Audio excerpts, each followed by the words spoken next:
এলাকাবাসীবৃন্দ, আসসালামু আলাইকুম। সবাই জানেন যে রাষ্ট্র মেরামতের কাঠামোর মেরামতের জন্য বাংলাদেশ জাতীয়তাবাদী দলের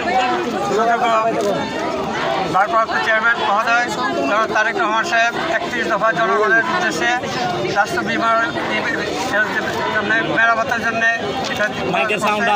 এই কার্যক্রম উপলক্ষে আমি আজকে আমার নারায়ণগঞ্জ ৫ নির্বাচনী এলাকার পাইকপাড়া এবং বাবুরাইল অত্র এলাকায় আমাদের জনগণের মাঝে এই 31 দফা যেটা আপনার হাতে দেখতে পাচ্ছেন আপনারা অ্যাডমিট, এটা আমরা বিতরণ করে জনগণকে সচেতন হওয়ার জন্য এবং অনুরোধ জানিয়েছি যে এই 31 দফার সম্বন্ধে চর্চা করার জন্য। কারণ এর মধ্যে রয়েছে দেশের স্বাধীনতা, সার্বভৌমত্ব এবং দেশের কল্যাণের সমস্ত বিষয়।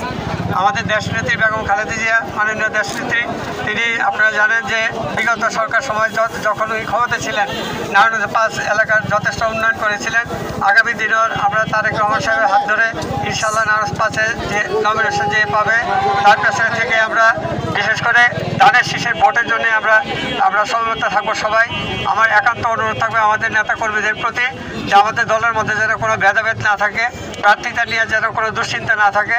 এইটার বিষয়টা হলো যে আমাদের কেন্দ্রের ব্যাপার, ওনারা যাকে নির্দিষ্ট করে দিবেন আমরা তার পেছনে সবাই থাকবো। আমরা মূলত ধানের শীষের পেছনে থাকবো। সকলেই এখান থেকে কোনো কথা সরাসরি আমি আমার নেতৃবৃন্দের প্রতি অনুরোধ জানাবো যে সকলে আপনারা ধৈর্য ধরে থাকেন। ইনশাল্লাহ আল্লাহ ভরসা আমরা কামিয়ে করতে পারবো ইনশাল্লাহ। ধন্যবাদ আপনাদের সবাই।